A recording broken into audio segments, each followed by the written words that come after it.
Donc là, j'ai le logiciel ViewScan, mais peut-être que d'abord, je vais aller acheter un petit coup d'œil sur le web pour vous montrer le site. Oui.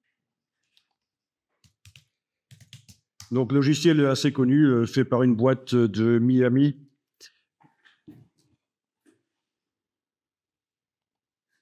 Attends.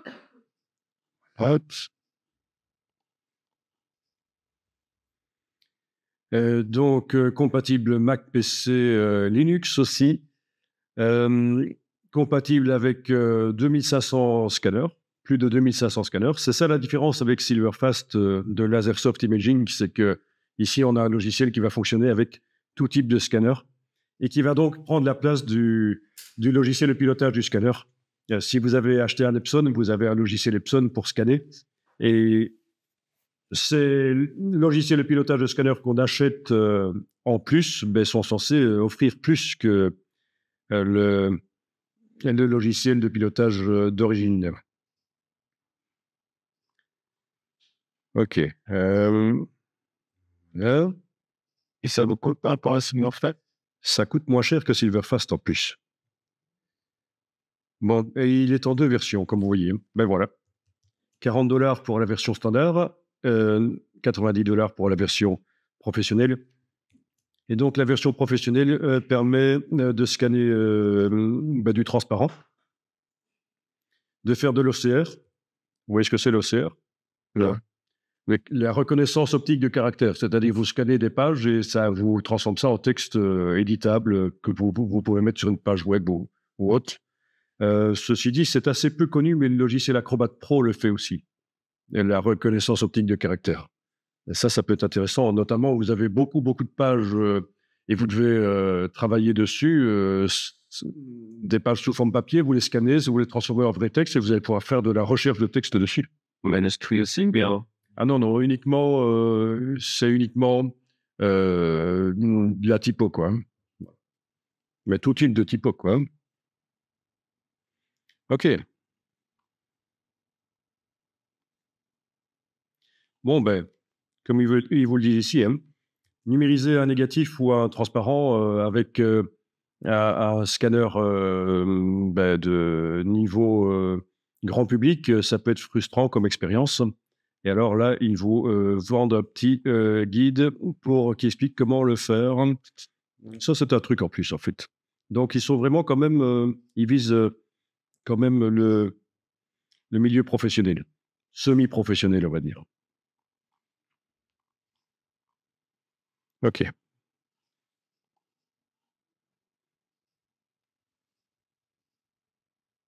Alors, je vais lancer donc ViewScan. Je vais pas faire la mise à jour maintenant. Et donc, vous reconnaissez les différentes parties qu'on rencontre habituellement dans les scanners, hein. L'entrée, quel est le type de document qu'on va scanner. La résolution, la profondeur de pixels, etc. Ça, c'est pour la zone de sélection une fois qu'on aura fait un preview. Ça, c'est des filtres pour enlever le grain et enlever les dominants de couleur. Ça, c'est les réglages couleurs, hein. Ça, c'est la sortie, quel type de fichier on veut en sortir. Voilà. Et ça, c'est juste les préférences pour l'interface. Bon. Alors, je vais aller dans le LED et aller voir le manuel de l'utilisateur. Bon, je vais le garder en anglais parce que j'ai pas trop confiance en la traduction française, mais OK. Et donc, dans l'aide qui est en ligne, en fait, hein, sur le site web, j'ai les techniques avancées. Je vais aller voir là-dedans. Et parmi les techniques avancées, bon, ajuster la balance des couleurs, les histogrammes, calculer la résolution pour les négatifs, scanner en RAW. C'est pas vraiment le RAW des appareils photo, mais c'est un scan brut, en fait, hein. Quand ils disent ça, RAW, ça veut dire brut, en fait, hein. Donc non corrigé, en fait, hein. OK. des suggestions de chaînes graphiques, de chaînes graphiques, de workflow. Et alors voilà ce qui nous intéresse, profilage du scanner avec les chartes IT8. Une fois que le scanner est profilé, c'est assez particulier. Sans avoir de sonde, on va pouvoir utiliser le scanner en tant que sonde. On va pouvoir imprimer quelque chose et ce qu'on a imprimé, le mettre sur le scanner et mesurer avec le scanner. Mais ça suppose évidemment que le scanner, on connaît très bien ses caractéristiques couleurs, qu'on a fait d'abord un profilage de scanner. Donc, c'est un peu bas de gamme, mais pourquoi pas, c'est mieux que rien. Si on n'a pas de sonde qui permet de faire le profil d'imprimante, c'est une solution. Voilà. Donc, ça consiste à imprimer des chartes IT8 et les mesurer dans le scanner. Ah oui, et profil de film aussi. Profilage de film. OK. Alors, profilage de scanner. Donc, ils vous disent, première chose à faire, pour profiler votre scanner ou votre appareil photo numérique d'ailleurs, avec une charte IT8, mettez le Input Task en Profile Scanner. Mais c'est ce que je vais aller faire dans le logiciel ici. Donc, Entrée, Input, Task, Tâche, en Profiler le scanner. Profiler le numériseur. OK. Ensuite, cliquez sur le bouton arrobase à côté de IT8 Data et choisir le fichier de description IT8. Donc, où est-ce qu'il m'a mis ça? Je suis en profilé de numériseur.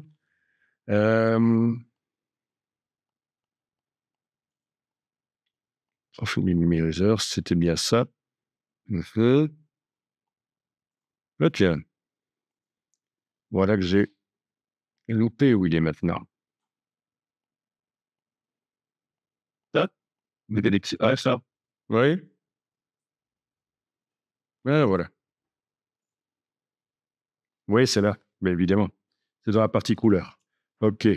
Donc, données IT8 du numériseur. C'était bien ça.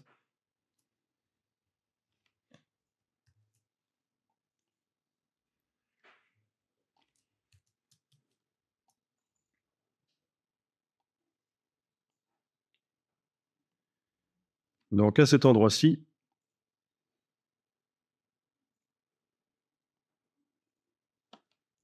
je vais chercher là où j'ai mis, là où je les ai mis, le fichier.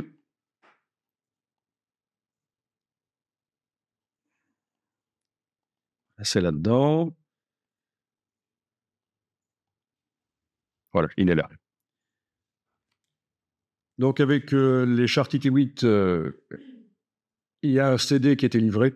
Et sur le CD, il y avait tout simplement un dossier de 6 mégas IT87 et qui contient les descriptions des chartes IT8. Parce qu'évidemment, comme je vous avais expliqué l'autre fois, quand on fait une charte IT8, c'est très difficile de contrôler exactement la couleur qu'on obtient sur le papier ou sur le transparent. Et donc, en plus de transcrire une charte sur du papier opaque, Fuji, Kodak, sur du petit transparent, Fuji, Kodak, etc. En plus de ça, après l'avoir fait, il faut mesurer en labo vraiment quelles couleurs sont réellement sur la charte. Et c'est ça le petit fichier, en fait. C'est ce fichier-là qui va décrire quelles sont les caractéristiques de la charte que j'utilise. Donc, c'est un fichier unique pour chaque charte. Et donc, je dois utiliser, moi, en fait, puisque j'ai mis une charte Kodak réflective sur le scanner, je dois utiliser le fichier qui est là-dedans. C'est indiqué sur la charte, hein, le numéro est sur la charte. Hein. Ce numéro-là est sur la charte, il est vraiment lié à cette charte-là uniquement. OK, et c'est celui-là, en fait, que je dois aller ouvrir. Le petit fichier texte qui est ici. OK. Donc, le processus ici est assez similaire à ce qui se passe dans Silverfast. Quand vous faites la même chose avec une charte TT8 dans Silverfast, vous devez indiquer quel est le fichier de référence de la charte TT8 que vous allez utiliser pour numériser, pour caractériser le scanner, pour faire le profil du scanner.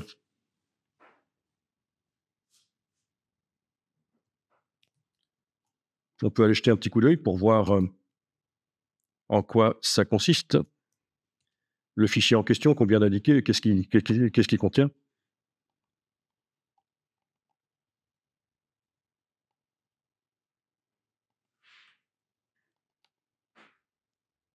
Je vais l'ouvrir avec TextEdit pour aller un peu jeter un petit coup d'œil dedans. TextEdit. De toute façon, c'est le fichier texte. Si je double-clique sur lui, il va s'ouvrir dans TextEdit. Voilà. Donc, c'est une description de la charte. Chaque échantillon a été mesuré et il y a sa description en mode LAB. Le LAB, on l'avait dit, c'est une description des couleurs vues par l'œil humain. Toutes les couleurs vues par l'œil humain peuvent être décrites en LAB. On en reparlera. C'est indépendant du matériel, ce n'est pas du RGB, ce n'est pas du CMJN, c'est du LAB. Donc ça, ce sont tous les échantillons couleurs qui sont sur la charte et qui ont été mesurés un par un. Et donc, on sait exactement ce que contient la charte. Donc, en quelque sorte, c'est une description de la déviance de la charte par rapport à sa situation idéale. Si quand on imprimait une charte, quand on produisait une charte, on obtenait exactement les couleurs qu'on veut sur la charte. OK. Alors, ben voilà, donc je viens d'indiquer quel est le data de la charte. Ensuite, il faut que je clique sur le bouton ICC profil pour indiquer où je veux mettre le profil ICC qui va être créé. Donc, c'est ici, espace couleur du numériseur. Non, c'est là, en fait. On va se mettre comme ça plutôt. Voilà. Mauvaise idée. Là. C'est ces profils. OK, là. Arrobase. Et je veux dire que je vais le mettre sur le bureau ici. OK. Bon, je vais l'appeler scanner. Oui, scanner, oui. Et alors, c'est le scanner comment ici? Epson Perfection. Partner. Photo. Belle. Tant que j'y suis, je peux indiquer la date. 2015, 03 et 14. Ben voilà. En espérant que ce ne soit pas trop long. C'est un peu long, mais bon. On va voir si ça marche. Évidemment, j'ai inscrit la date à l'envers, à l'américaine, pour que quand je classe les listes de clichés, tout ne se mélange pas.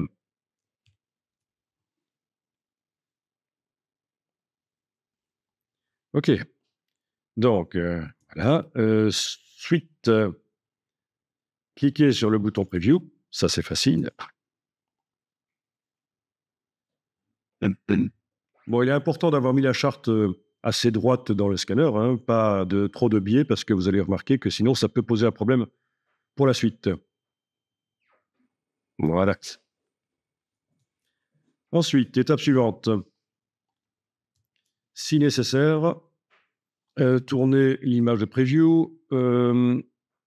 Ah oui, c'est juste, ils disent rotate, c'est juste faire une rotation 90 degrés pour que la gamme des grilles de la charte soit en bas et que les lettres de l'écriture sur la charte puissent être lues normalement. Mais donc là, j'ai bien ma charte des grilles qui est dans le bas et le sens de lecture est correct, c'est pas à l'envers. OK. Ajuster la dimension du masque de recadrage pour que ça corresponde aux cibles de la charte IT8. Donc, ajuster la dimension du masque de recadrage. Ça, c'est le masque de recadrage. C'est le masque. Oui. Et je vais devoir donc l'ajuster de manière à ce qu'il se mette assez bien sur les cibles de la charte que je vais scanner. Voilà. Ça a l'air d'être un peu correct, ça. Un peu comme ça, voilà. Elle est un peu tournée, hein. Elle n'est pas tout à fait droite. Donc, pour mettre droite sur le scanner, sur la vitre du scanner, il y a des trucs pour mettre des petites cales. Vous allez dire, il suffit de le mettre sur le bord de la vitre, mais là, il y a des poussières qui s'accumulent. Très, très mauvaise idée de mettre les originaux sur les bords de la vitre du scanner. Il vaut mieux l'éloigner vers le centre du scanner et pour qu'elle reste bien droite, on met des petites cales, hein, des pièces de 2 euros pour l'éloigner du diamètre d'une pièce de 2 euros, par exemple. Vous voyez ce que je veux dire? Ouais. Voilà. Bon. On dirait que la charte est légèrement en perspective.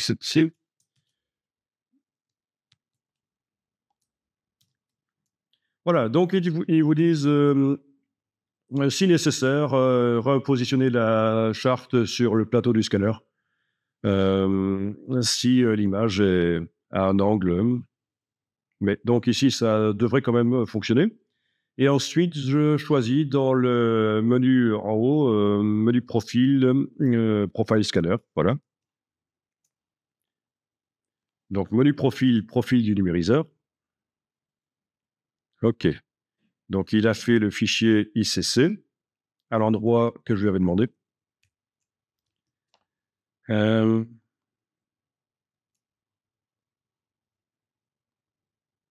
Donc, sur le bureau.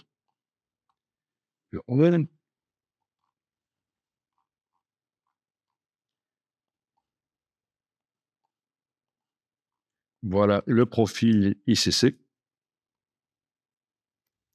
OK.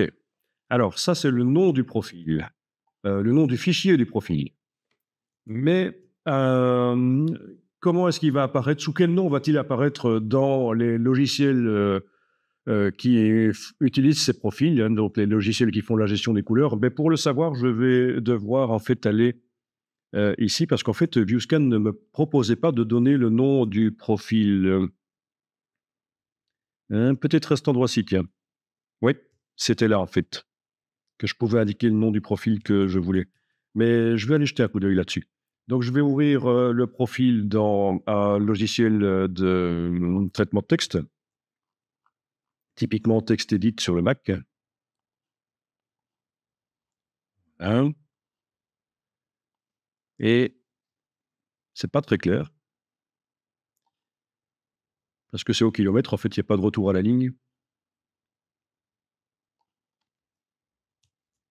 Le nom avec lequel ça va apparaître dans les logiciels, ce sera celui-là, en fait. Et ça, c'est un peu vicieux, parce que quand on a créé un profil, on a donné un nom au fichier, mais en fait, pour le retrouver après, ce sera ce nom-là.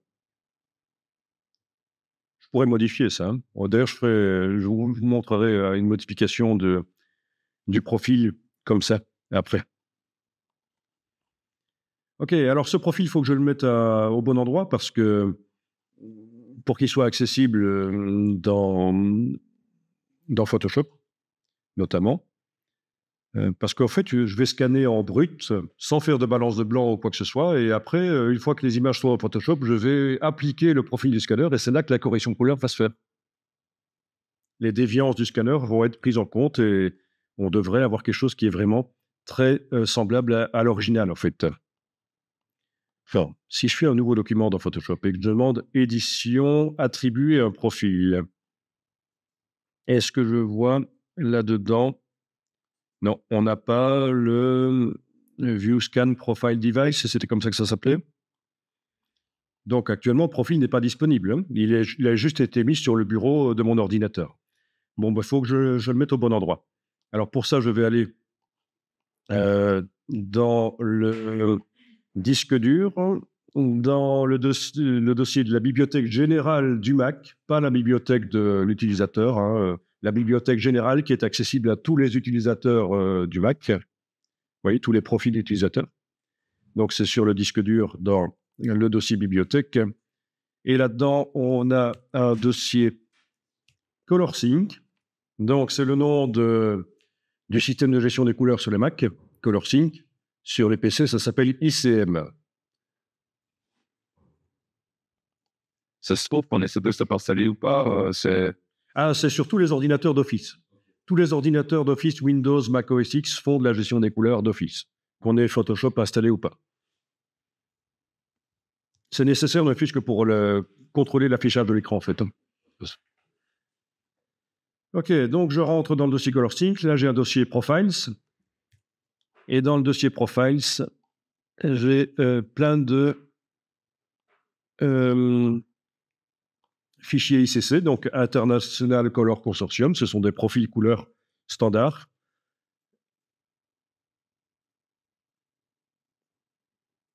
OK, là, ce sont des alias vers le dossier des profils de Adobe. Bon, ben autant que j'aille là-dedans. Recommended, c'est un dossier qui se trouve dans le dossier Profiles, en fait. Vous avez deux alias, mais celui-ci vous amène vers un dossier qui se trouve dans le dossier Profiles. Donc, je vais aller dans le dossier Profiles. Et là, où est-ce que je suis? Je ne suis plus dans la bibliothèque ColorSync Profiles. Je vais ici cliquer avec la touche commande enfoncée là-dessus, comme ça j'ai le chemin. Et je vois que je suis dans le dossier Color, dans le dossier Adobe, dans Support aux applications, dans la bibliothèque. Donc si je veux qu'un profil ICC soit accessible rapidement par les logiciels Adobe, il vaut mieux le mettre là-dedans. Et là-dedans, vous trouvez le dossier Recommended, qui est en fait le début du menu des profils de chez Adobe. Donc, je peux même mettre mon profil là-dedans pour le trouver très rapidement, en fait.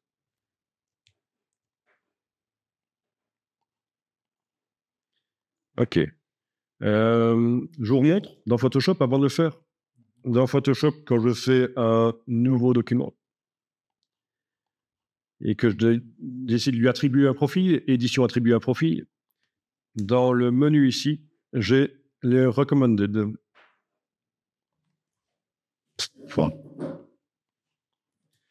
Alors, voyons ça. Donc, mes fichiers ICC que j'ai créé avec le scanner, là, je vais le déposer dans le dossier Recommended. C'est bien ça. Oui, c'est bien ça. Il me demande d'authentifier. Donc, il faut être administrateur sur l'ordinateur. Voilà. Donc, il a été déplacé dedans. Il n'est plus sur mon bureau, il est dans le dossier Recommended. Et maintenant, quand je vais dans Photoshop, voyons un peu si ça... Il va falloir peut-être redémarrer Photoshop, en fait. Non, il y est. Voilà. Dans Édition, attribuer un profil, le profil qui a été généré par le scanner, il est là. Bon, ça veut dire que si je scanne n'importe quel document, dont notamment cette charte, si je la scanne, on va pouvoir tester pour voir si elle fonctionne. Je vais me mettre en entrée, je vais sortir de la configuration création d'un profil du scanner. Hein. Donc, je vais faire un scan tout à fait normal vers un fichier.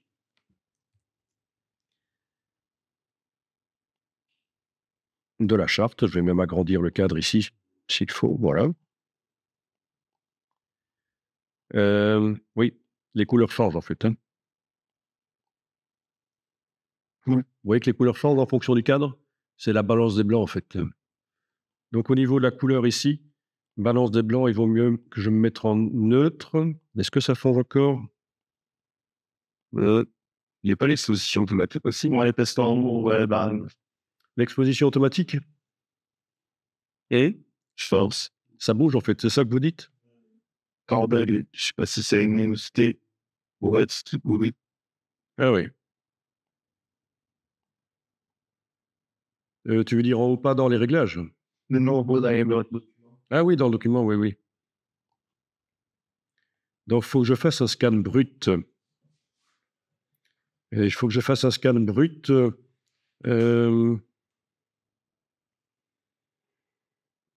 Il faut que je désactive absolument toutes les corrections automatiques, peut-être en 100 en fait. Voilà, 100. Voilà. Ça va peut-être bien marcher. Neutre, c'était pas une bonne idée. 100, par contre, il n'y a pas de correction couleur. Il n'y a pas de balance des blancs automatique.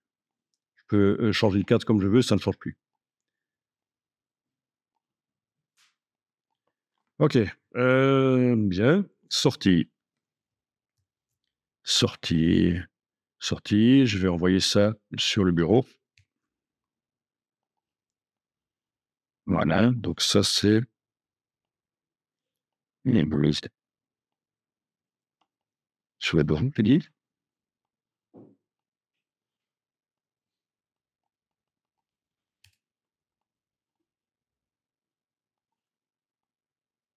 OK. Tiens, il a fallu que j'efface le truc qui était là-dedans pour pouvoir indiquer que je voulais vraiment vers le bureau. Mais bon, ça va peut-être marcher. Je vais faire une sortie en TIFF, en 48 bits, hein, scan 48 bits, donc 16 bits par canal. Donc pour avoir, au lieu de 256 nuances par canal, en avoir 32 000, quoi. C'est ça le scan 48 bits. Tiens, celui-ci de scanner scanne aussi l'infrarouge. Vous savez à quoi ça sert de scanner l'infrarouge? Alors, C'est les films non, c'est pas pour les films infrarouges. Non, non. C'est en fait pour enlever les poussières. Parce qu'en fait, il va scanner, au lieu de 3 couches rouge, vert, bleu, il va scanner une 4e couche qui sera la couche infrarouge du film et ça va permettre de savoir où sont les poussières. Et ça va être utilisé par un programme pour enlever les poussières automatiquement. Donc, si vous avez une poussière sur un film positif que vous scannez, elle va apparaître foncée, on est d'accord, ça va être un point noir. À l'endroit où il y a du sombre sur le film positif, elle va être à peine visible, mais vous allez quand même la voir. Elle va vous ennuyer. C'est très difficile pour un logiciel d'aller enlever une poussière sombre qui est dans une partie sombre d'une photo. Eh bien, en scannant en infrarouge, on ne s'occupe pas du tout. Ça réussit à faire une cartographie des poussières sur le film, indépendamment du fait que le film soit sombre à cet endroit-là ou clair. OK? Même chose quand vous scannez en négatif, quoi. Euh, Quand vous scannez un négatif. Donc, c'est vraiment pour faire une cartographie des poussières. C'est ça. Tous les scanners n'offrent pas cette possibilité. Donc, c'est un captique avec la poche à pavot. C'est ça, c'est la 4e couche. Les 16 bits, les 16 derniers bits, là, c'est la couche infrarouge pour faire la cartographie des poussières. C'est pas une setup chaque fois qui va nous permettre de travailler. Oui, mais vous allez pouvoir, avec le logiciel du scanner, automatiquement enlever les poussières, en fait.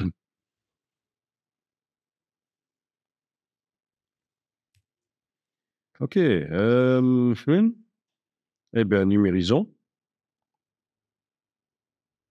OK, c'est dans Photoshop. Tiens.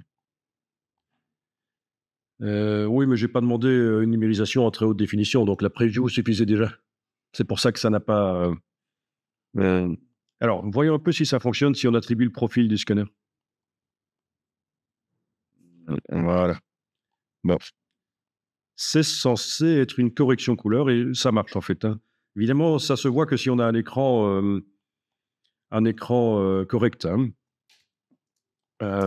calibré, pour bien visualiser ce qui se passe, évidemment. Mais quand on fait édition, attribuer un profil et que on attribue le profil du scanner, il corrige les couleurs, en fait. Et il vous montre vraiment les couleurs, les vraies couleurs de la charte. OK? Bon. Alors, je pense que si le profil du scanner était vraiment accessible ici, ça pourrait faire la correction pendant qu'on scanne.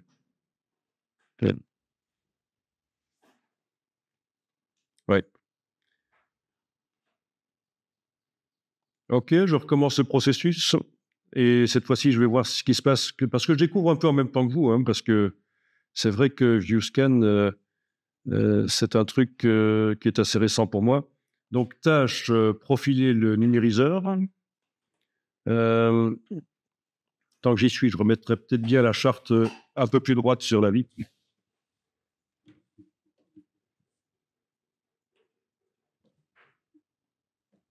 On va tenter. Aperçu.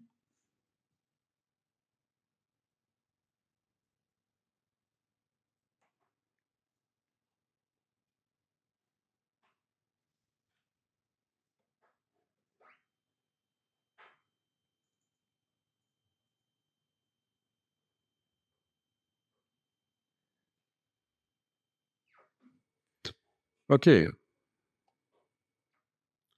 Vous voyez sur la charte, il y a le numéro de référence en fait. Charge, c'est le numéro de référence du fichier vraiment qu'on a été indiqué et qu'on va à nouveau indiquer. Donc je suis en mode profil numériseur, donc créer un profil du scanner. Dans couleur, je vais indiquer que le profil, je vais aller le mettre sur le bureau. OK. Je vais appeler ça second test Epson. C'est juste. Mais... OK, sur le bureau, on a dit. Est-ce qu'on est sur le bureau? On est sur le bureau, bien. Ici, il pointe toujours bien vers le bon fichier de la charte IT8, mais voilà. Donc, je l'avais mis, moi, dans le dossier des applications, ce dossier, mais il pourrait être n'importe où sur l'ordi, évidemment. Et c'est bien le dossier ici, et c'est bien ce fichier-là dedans. OK. Ah, ici, je vais voir.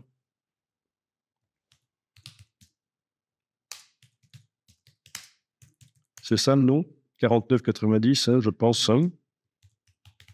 Voilà.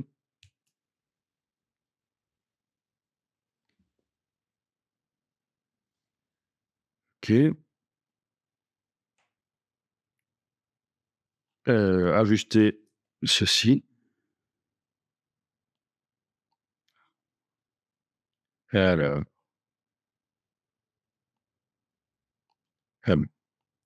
Peut-être pas m'ajuster comme ça.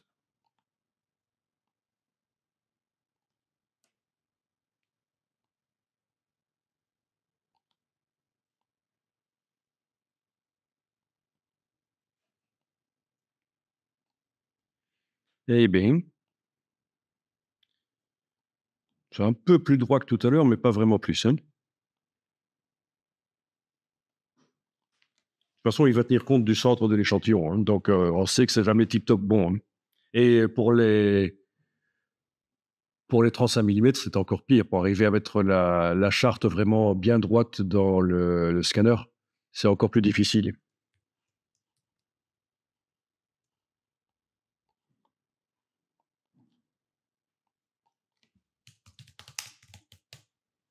Voyons un peu ça. Où est-ce que je vous ai mis ça?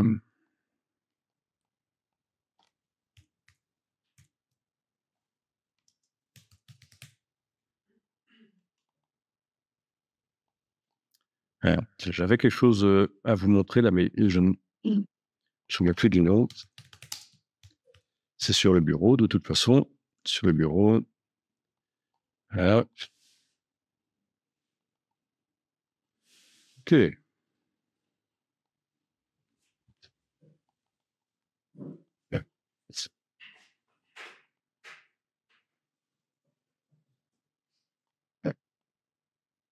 Eh bien. Ah ouais, c'est ça, voilà.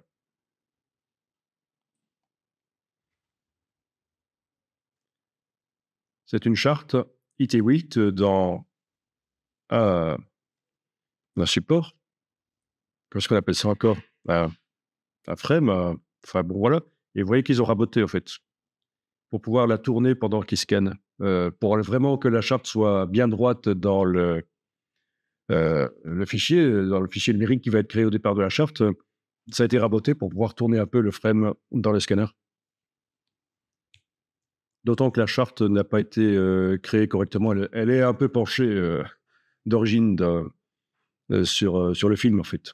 Donc, c'est un peu mal foutu.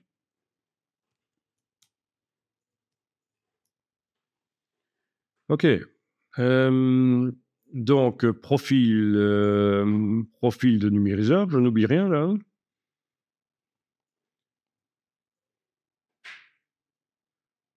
Au niveau de la balance des blancs, on pourrait se mettre en 100, mais je pense qu'il va de toute façon le scanner en 100, hein, sans balance des blancs.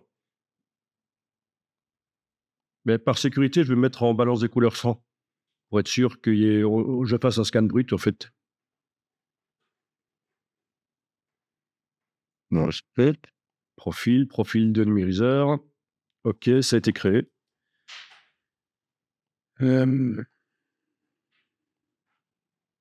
Allons voir sur le bureau. Sur le bureau. Sur le bureau. Là,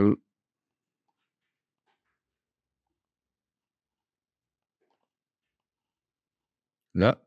Et voilà, le profil. Je vais l'ouvrir avec TextEdit pour aller voir ce qu'il y a dedans. TextEdit, c'est là. Ah, et voilà. Bon. Eh bien, c'est bon. Donc, c'était bien ça, en fait. Hein. Dans ViewScan, cette partie-là indique quel sera le nom du profil dans les logiciels, en fait. J'avais appelé Epson Scanner 4990 photo. Et quand je vais ouvrir le profil dans TextEdit, je vois bien ce nom-là, Epson Scanner photo. Ouais. Qui est les mêmes 2 fois. Description. OK. Bon, je vais le mettre au bon endroit. Donc, dans... j'ai toujours mon dossier Adobe Recommended qui est là ouvert. Je vais donc glisser ça là-dedans. Voilà. Authentifier.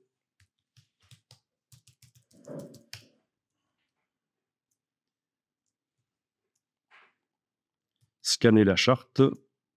Ou n'importe quelle image d'ailleurs, qui devrait normalement, donc maintenant, se scanner et avoir les bonnes couleurs, en fait. Hein. Vers le fichier. Vers le fichier.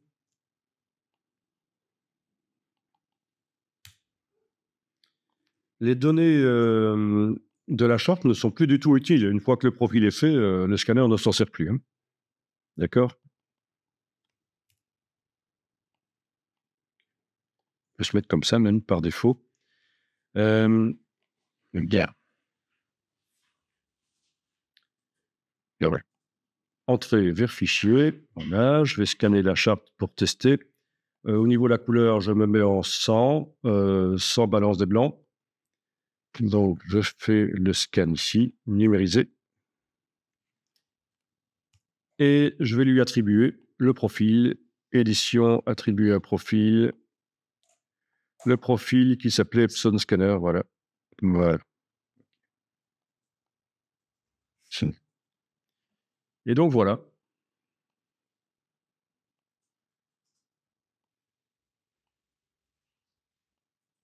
D'accord? On a une charte qui, quand elle est brute de scan, le fond qui est réellement gris sur la charte apparaît un peu couleur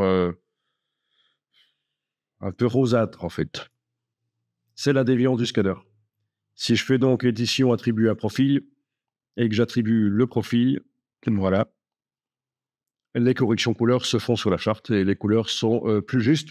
C'est plus celles de l'original, en fait. Hein. Ce sont celles de l'original.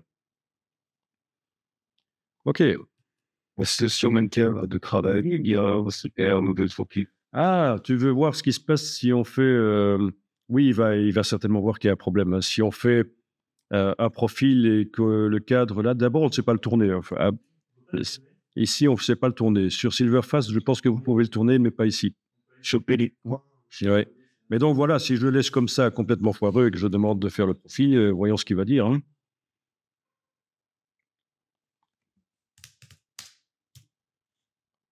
OK. Oui.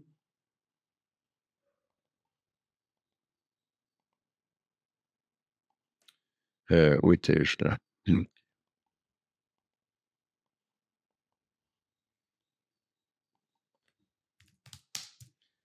Hein?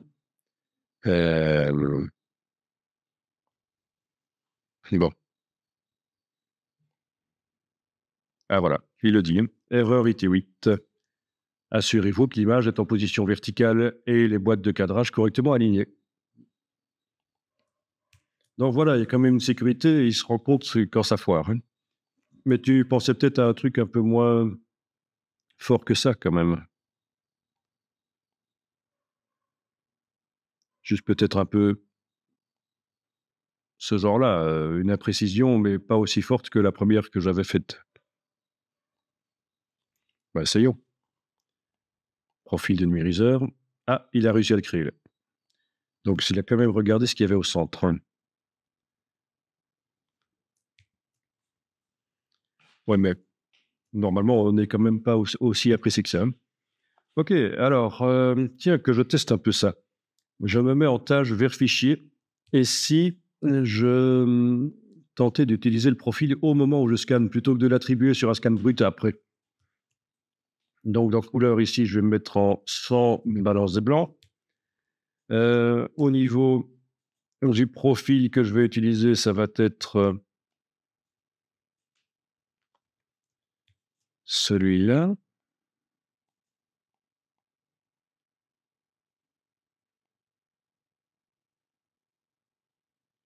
Faut que j'ai indiqué où il se trouve en fait. Dans la bibliothèque. Et oui. Ah oui, c'était dans Adobe Recommended. Ah. Bon. Ah oui, c'était celui-là, second test, non, scanner le premier test, oui, OK. OK.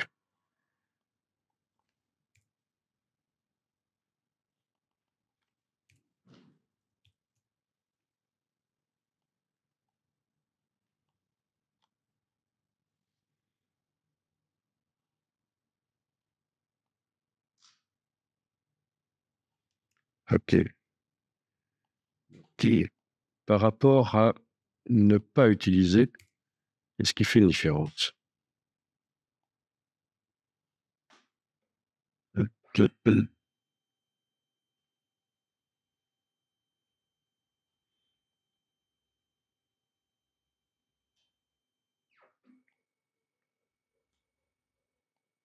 Ah oui, voilà. Je vais recommencer ça, me mettre par défaut là et scanner, par défaut en brut.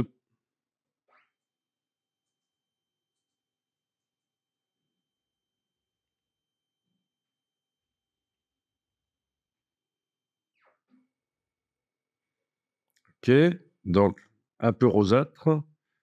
Hem,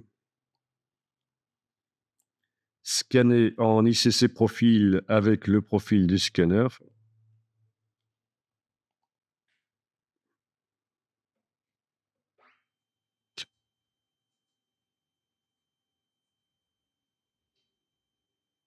Donc les 2 sont bons, hein. On peut attribuer le profil sur l'image brute dans Photoshop ou on peut le faire au moment où on scanne. Il ne l'a pas mis, en fait. Ils sont tous les 2 ont Apple RGB. Si je demande ici, quel est le profil du document, ils sont tous les 2 ont Apple RGB. Donc visiblement avec ViewScan, on est obligé d'attribuer le profil dans Photoshop. Il faudrait que je creuse un peu l'histoire, mais, à moins que ce soit non.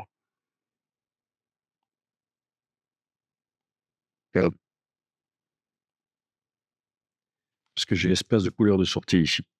Oui. Donc moi je vais le remettre en Apple RGB. Non, donc, C'est il va falloir attribuer le profil dans Photoshop après avoir scanné.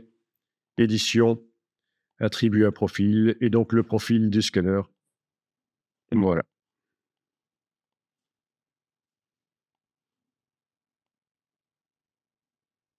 c'était celui-là. C'était celui-là. et quand on met celui dans Justin, il le convertit ensuite, il le scanne avec le bon profil, ensuite il le convertit en appel RGB, c'est ça?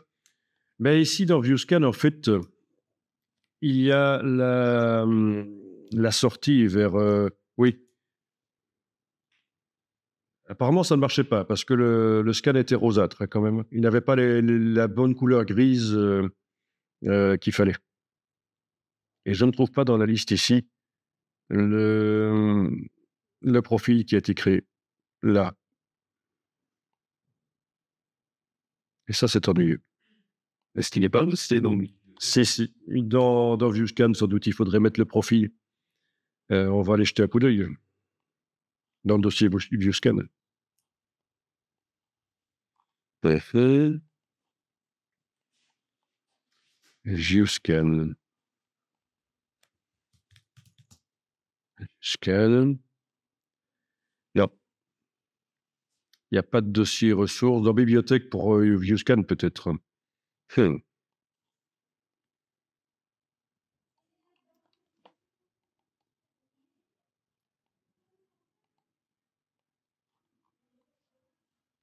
Non. Non.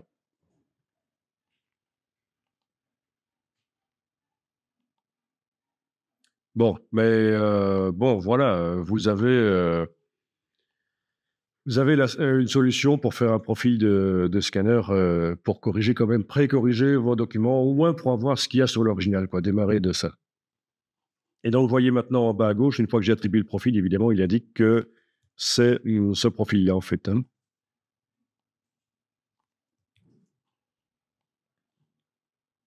ça, ça doit le convertir vers Ah ben oui, à partir du moment où tu as attribué le profil du scanner sur ta photo, si tu veux l'utiliser, tu peux travailler la photo comme ça, il n'y a pas de problème.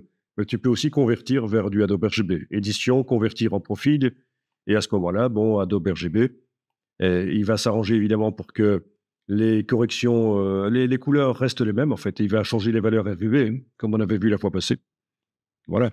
Et maintenant, c'est un Adobe RGB. Donc, aucun problème. Si tu enregistres l'image et que tu inclus le profil de ton scanner, les gens qui reçoivent l'image vont pouvoir voir les vraies couleurs. Évidemment, si tu n'inclus pas le profil, tu ne peux pas leur dire, tiens, le profil, c'est Epson Scanner, blabla, parce qu'eux ne l'ont pas dans leur ordinateur. On est d'accord? Il faut vraiment inclure une copie du profil dans l'image. Si tu envoies l'image avec le profil fait pour le scanner, quoi, hein, l'image qui est dans l'espace couleur du scanner. Tandis qu'Adobe RGB, si tu n'inclus pas le profil, tu pourras toujours dire aux gens, tiens, il n'y a qu'à attribuer le profil Adobe RGB, puisqu'il est sur tous les ordinateurs. Oui, quand tu enregistres une image en incluant le profil, c'est dans les métadonnées, en fait.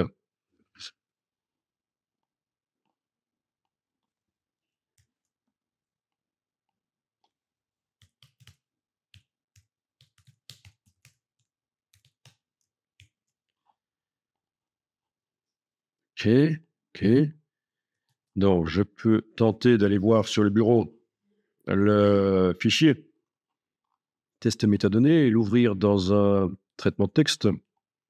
Texte edit. Et il ne veut pas l'ouvrir dans un traitement de texte.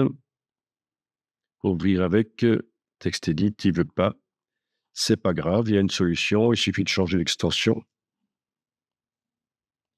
de TIFF à TXT. Ouais. Et ça, c'est l'image, en fait. la première. Merlin, il faisait Epson. Oui. Ah. Ah, voilà, oui. Dans les métadonnées, tu trouves le fait que le profil, c'est Epson Scanner, voilà. Donc ça, c'est les métadonnées de l'image. Oui.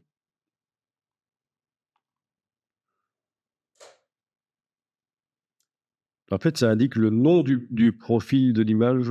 Attends un peu. Oui, normalement, ça doit inscrire aussi les caractéristiques du profil. Donc oui, oui, tout le profil est inclus. Et alors, plus bas, on va avoir les pixels. Voilà. Ça, c'est les pixels de l'image, en fait. Évidemment, vu dans un fichier texte, ça ressemble à rien du tout. Mais ça, on n'est plus dans les métadonnées, là. On est vraiment dans l'image, là. Et ça dure, ça dure, ça dure. Il y en a pour peut-être 1 million de lignes, je ne sais pas. Hein. Allez, quelques dizaines de milliers de lignes, là.